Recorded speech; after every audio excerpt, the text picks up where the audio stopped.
ശബരിമലയുമായി ബന്ധപ്പെട്ട് വീണ്ടും അന്വേഷണത്തിന് ഹൈക്കോടതി ഉത്തരവ്. ജീവനക്കാരുടെ പണമിടപാടുകളിലാണ് ദേവസ്വം വിജിലൻസിനോട് അന്വേഷണത്തിന് ഹൈക്കോടതി ഉത്തരവിട്ടത്.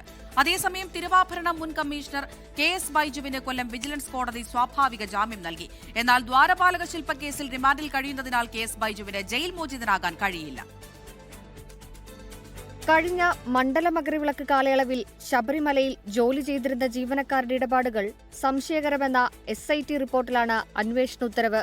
ചുരുങ്ങിയ സമയത്തിനുള്ളിൽ 14 ലക്ഷത്തിലധികം രൂപ പോസ്റ്റ് ഓഫീസ് വഴി മാത്രം കൈമാറ്റം നടന്നെന്നാണ് കണ്ടെത്തൽ. മണ്ഡലകാലത്ത് സന്നിധാനത്ത് ജോലി ചെയ്തിരുന്ന മുഴുവൻ ജീവനക്കാരുടെയും വിവരങ്ങൾ ശേഖരിക്കണമെന്നും 3 ആഴ്ചയ്ക്കകം റിപ്പോർട്ട് സമർപ്പിക്കണമെന്നും ദേവസ്വം വിജിലൻസിനോട് ഹൈക്കോടതി നിർദ്ദേശിച്ചു. കഴിഞ്ഞ 5 മാസത്തിനിടെ ശബരിമലയുമായി ബന്ധപ്പെട്ട് 5ാമത്തെ അന്വേഷണമാണിത്. ഇതിനിടെ കട്ടിളപ്പാളി കേസിൽ കസ്റ്റഡി കാലാവധി 90 ദിവസം പൂർത്തിയായതോടെയാണ് KS ബൈജുവിന് കൊല്ലം വിജിലൻസ് കോടതി സ്വാഭാവിക ജാമ്യം അനുവദിച്ചത്. ദ്വാരപാലക പാളിക്കേസിൽ റിമാൻഡിൽ കഴിയുന്നതിനാൽ ജയിലിൽ തുടരേണ്ടിവരും. സ്വർണ്ണക്കൊള്ളയിൽ ED നടപടിയും ശക്തമാക്കുകയാണ്. ചോദ്യം ചെയ്യലിന് ഹാജരാകാൻ ആവശ്യപ്പെട്ട മുൻ Devaswom executive officer D Sudheesh കുമാറിന് സമൻസ് അയച്ചു. ഇന്നലെ ജാമ്യം അനുവദിച്ച് പുറത്തിറങ്ങിയ മുൻ ദേവസ്വം ബോർഡ് പ്രസിഡന്റ് N വാസുവിനെയും ചോദ്യം ചെയ്യും. കൊല്ലം ബ്യൂറോയ്ക്കൊപ്പം 24 കൊച്ചി.